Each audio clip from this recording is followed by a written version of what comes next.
I never meant to fall for her, my best friend's mom. But somewhere between her quiet laughter, the way she said my name, and that one moment she whispered, "I didn't plan this, but I don't want it to stop," I realized some connections don't ask for permission, they just happen, and they change everything. It began like nothing special, just a quick stop to drop off some books at my friend's house before his trip. The afternoon light was mellow, warm enough to tint the quiet street gold. I remember thinking I'd only be there for 5 minutes. But when Ms. Hartley opened the door, time didn't move the same way anymore. She looked surprised at first, then smiled. That kind of gentle, composed smile that feels like it's been practiced but still sincere. Her hair was loosely tied, a few strands falling free, catching the light. She'd just come in from the garden. I could smell damp earth and jasmine on her. "Ethan," she said softly, her voice calm, measured, like she was always aware of what words could do if left too loose. "He's not home, you just missed him. But come in, you can leave the books here." Inside, her house felt like another world, quiet, lived in, with faint traces of cinnamon and lavender in the air.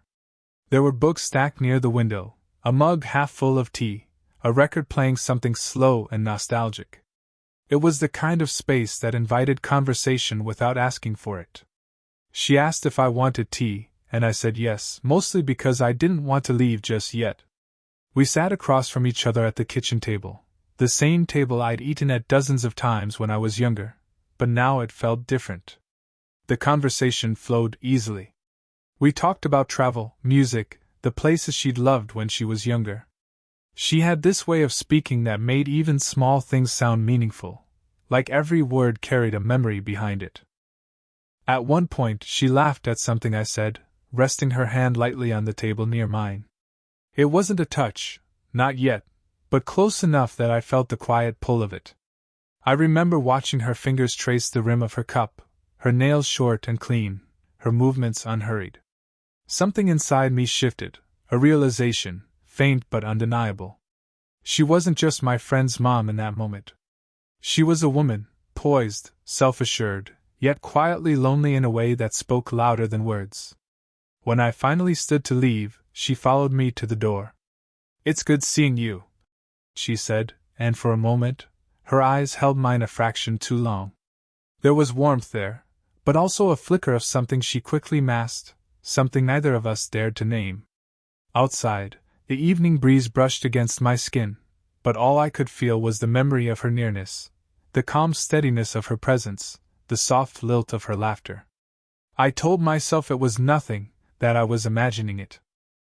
But as I walked to my car, I caught myself glancing at my hand, the one that had almost touched hers, and for reasons I couldn't explain, I didn't want to wash that feeling away. The weeks that followed felt oddly different, like time had slowed down, stretched into something softer but heavier. I told myself that day with Ms. Hartley was just a pleasant moment, nothing more. But the truth was, I kept finding reasons to see her again. At first, it was innocent enough. I stopped by to return a charger my friend had left in my car. Then it was a delivery from the store near my place because she'd mentioned running low on her favorite tea. Each visit had a reason, but none that really mattered. The truth was, I missed the way her house felt, calm, steady, warm in a way most places weren't. She never seemed surprised to see me. If anything, she welcomed me with the same gentle calm as before, though sometimes her eyes lingered just a second too long. There was no pretending she didn't notice the quiet change between us, but neither of us named it. One evening, I came over to fix a leaky faucet. The air outside was thick with the scent of rain, and when the first drops began to fall, she insisted I stay until it passed. The power flickered out halfway through, leaving the room bathed in soft candlelight. She laughed at the situation, a quiet, easy laugh, and I couldn't help but notice how the light danced over her face, softening everything. We talked while the storm rumbled outside. Not about anything romantic, but about life, choices, regrets, things we'd both missed or misunderstood. She spoke about how fast time moved, how people grow apart without meaning to. There was a weight in her words, but also a strange peace.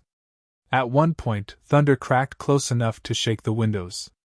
I looked over, and she was already watching me, not startled, just present. "You make the house feel less empty," she said suddenly, then looked away, as if surprised by her own honesty. Something in me tightened at that. I wanted to reach across the table, to touch her hand, to tell her she wasn't alone, but I didn't. Instead, I said softly, "You make it feel like home." Her lips parted slightly, like she wanted to reply, but she didn't. The silence that followed wasn't awkward, it was charged, humming with something neither of us dared to acknowledge. The storm outside felt like a reflection of what was inside us, quiet chaos, pressing close, impossible to ignore. When the rain finally eased, she walked me to the door, arms folded loosely across her chest. "Drive safe," she said, her voice softer than before. As I stepped out into the damp night, I turned once more to look at her. She was standing by the doorway, the warm light behind her outlining her in gold. For a moment, it felt like I was leaving something unfinished, like a sentence cut in half. And as I drove away, I realized it wasn't just the rain that lingered.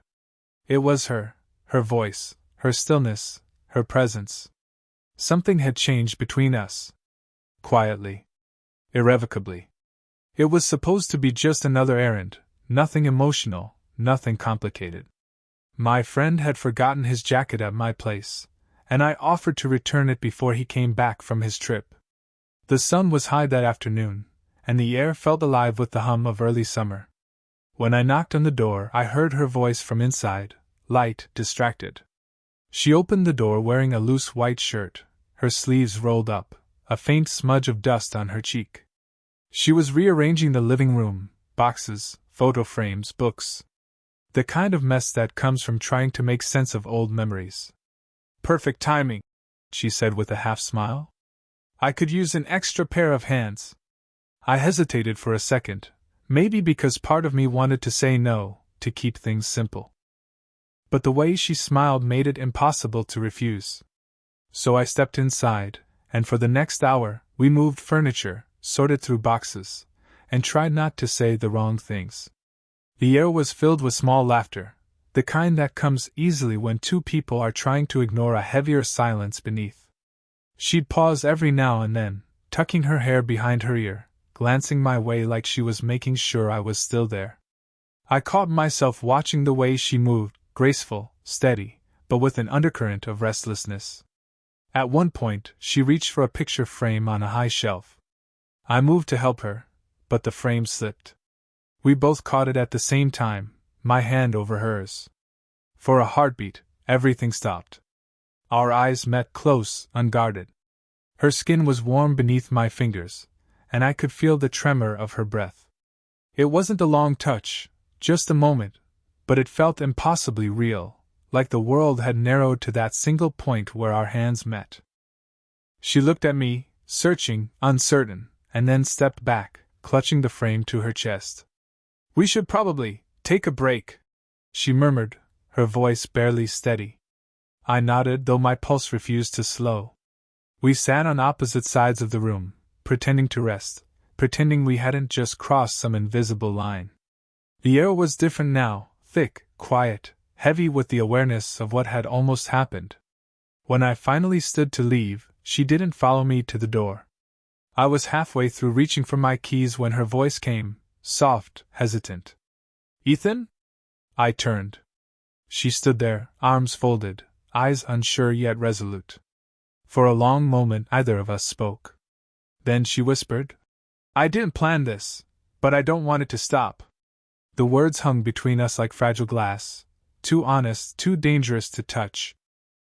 And before I could say anything, she looked down, her breath catching, and walked away, leaving me standing there, heart pounding, knowing that whatever this was, it had just changed everything. After that day, everything between us changed, not in loud or visible ways, but in the kind that lives quietly beneath the surface. Messages went unanswered. Calls that once came without hesitation were replaced by polite silences. The next time I stopped by her house, she didn't open the door. She texted instead, "It's not a good time, Ethan." For days I told myself to move on. I tried to. But every time I passed that quiet street, every time I saw her garden, or caught the scent of jasmine in the air, I was pulled back into that unfinished moment, her voice trembling, saying she didn't want it to stop. Weeks passed before I saw her again, by accident. It was at a small local bookstore, one she loved. She was standing by a shelf, lost in thought, running her fingers along the spines of old novels. When she saw me, something flickered in her expression, surprise first, then guilt. "Hi," I said softly. "Hi," she replied, her voice calm, practiced. "How have you been?" We spoke about ordinary things, work, weather, how her son was doing. But beneath every word was something fragile, something both of us were trying to protect. When a pause stretched too long, she smiled politely and said she should go. She left without looking back, and I stood there among the books, feeling the absence of her like a quiet ache. That night I couldn't sleep. I kept hearing her words again, the ones she'd whispered that day. I didn't plan this, but I don't want it to stop. Finally, I decided to see her, not to demand anything, but to understand. When she opened the door, she didn't seem surprised. Maybe she'd known I would come. "I just needed to talk," I said. She stepped aside and let me in, her movements slow, careful. The house felt the same, warm, familiar, but now there was a tension woven into every breath. "I didn't mean to disappear," she said after a moment. "I just needed space. To think." I nodded. "Did you find your answer?" She looked at me then, really looked, and I could see the conflict in her eyes, the weight of what she'd been carrying. "It's not about you, Ethan. You've done nothing wrong. It's about what's right for both of us. You make me feel something I thought I'd forgotten, but feeling it doesn't mean I should act on it." Her honesty hit deeper than rejection ever could. There was no anger in her tone, just sadness, a kind of quiet resignation that came from knowing what love costs. I wanted to tell her I understood, that I respected her too much to push, but the words got lost somewhere in my chest. I just nodded slowly, trying to steady the ache building behind my ribs. As I left, she called my name once more. When I turned, she gave me a small, bittersweet smile. "You're a good man, Ethan. Don't let this change that." I smiled back, though it hurt to.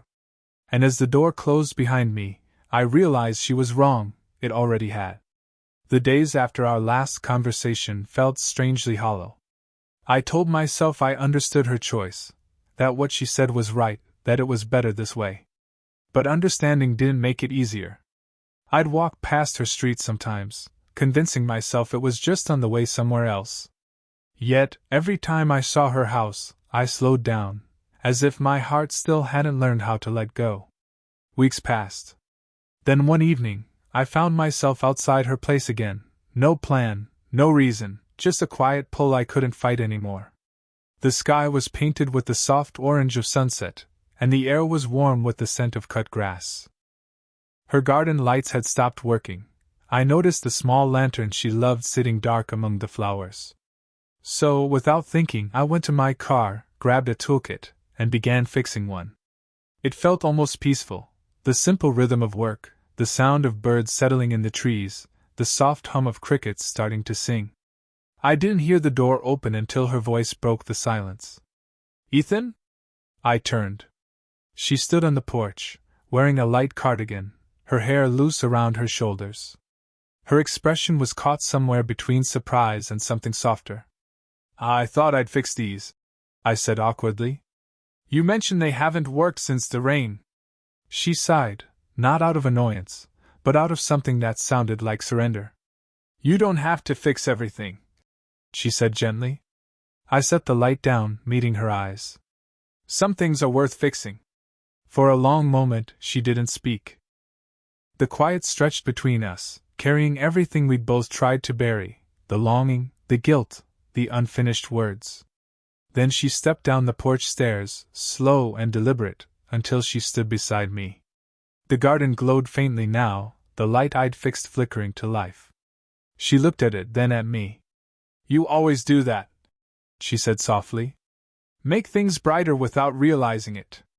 Her voice trembled slightly, the first crack in her composure I'd heard in weeks. I turned toward her, and in the fading light, I saw the conflict written across her face, the want, the restraint, the ache of doing what's right when it hurts most. "You don't have to," I began, but she interrupted, her voice barely a whisper.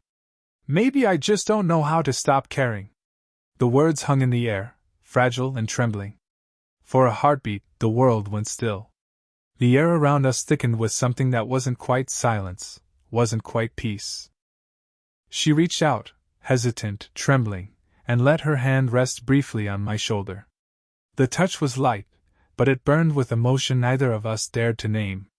I covered her hand with mine, not to pull her closer, but to hold that moment, that honesty, still. "Then maybe caring is enough," I said quietly. Her eyes softened, shimmering faintly in the golden light. She didn't answer, but she didn't move away either. And as the last bit of sunlight disappeared, the garden around us glowed, two people standing in the quiet middle ground between what they wanted and what they knew they couldn't have. It wasn't a confession. It wasn't closure. But it was real. And sometimes, that's the closest thing to love there is. After that evening in the garden, something between us softened. There was no dramatic decision, no promises, no secret meetings, just a quiet understanding that neither of us wanted to lose what little we still had. We started seeing each other again, but differently this time. It wasn't about chasing the moments that once almost went too far. It was about finding peace in the ones that didn't. Sometimes I'd stop by after work, and she'd have tea ready, as if she somehow knew I'd come. We'd sit on the porch, the fading sunlight painting the air gold, talking about everything except what was still unsaid. There were no grand gestures. Instead, the affection came in fragments, small, human, unspoken things. She'd pour tea and slide the cup toward me, her fingers brushing mine for half a second longer than necessary. Sometimes I'd fix something around the house, and she'd stand nearby, handing me tools with a faint smile, her eyes lingering just a moment too long. But the most telling moments were the quiet ones, when neither of us spoke. When the space between us wasn't filled with words but with a peace we didn't know how to name. One morning, she invited me to walk with her through the park. The air smelled like rain and the sound of children playing echoed from a distance. We walked side by side, not touching, but close enough that our shoulders brushed occasionally. She told me about her youth, how she used to dance, how she once dreamed of teaching literature, how life had quietly moved her into different roles, mother, caretaker, widow. Her tone wasn't sad, just thoughtful, the way someone sounds when they've finally made peace with time. "I used to think life had chapters," she said softly. "Beginnings, middles, endings. But sometimes it's not like that. Sometimes it's just pages that keep turning." I looked at her, the way the wind lifted her hair, the quiet confidence in her voice, and I realized how much she had changed me. How her steadiness had taught me patience.